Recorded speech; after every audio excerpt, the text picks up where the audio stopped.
A solid body of constant heat capacity, 1 joule per degree Celsius, is being heated by keeping it in contact with reservoirs in two ways.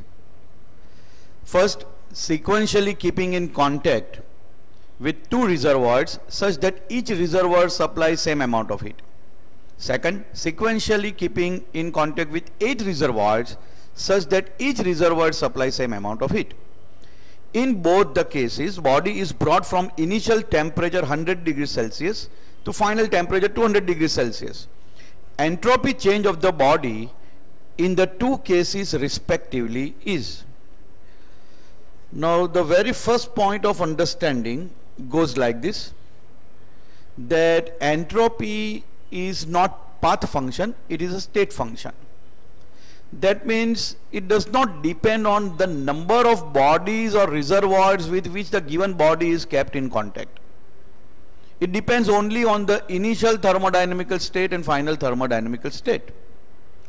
So whether 2 reservoir or 8 reservoir, as long as they are supplying same amount of heat and causing the same change in the temperature, they are going to cause same change of entropy.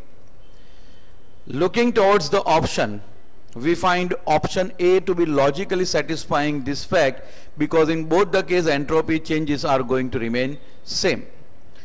However, talking in terms of mathematics and logic, we can also solve the problem like this.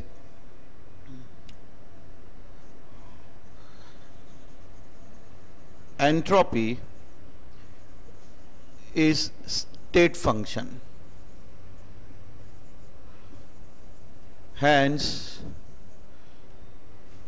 does not depend on number of reservoir brought in contact.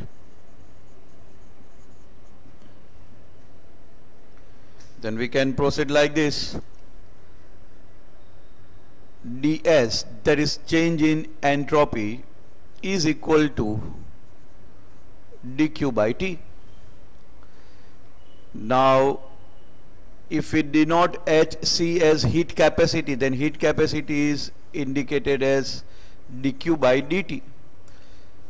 So that means that dq is equal to heat capacity into dt. So now change in entropy becomes ds is equal to Hc dt by t. Temperature changes are taking place from 100 degrees Celsius to 200 degrees Celsius.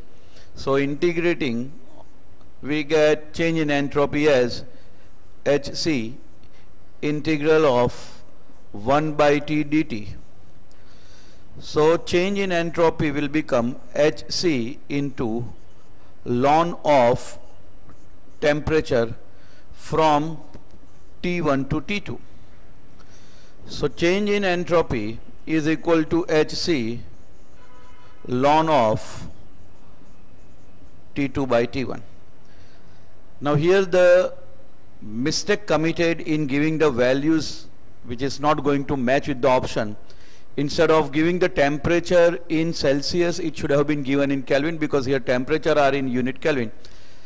So we will not mind that fact and we will consider the temperature as if they are given in Kelvin. We can write change in entropy as 1 joule per Kelvin. So Hc is 1 joule per Kelvin multiplied by ln of T2 is 200 Kelvin, T1 is 100 Kelvin.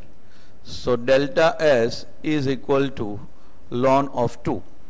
So ln of 2 is satisfying answer in both these cases. We again see and conclude the same fact that option A is correct option in this case.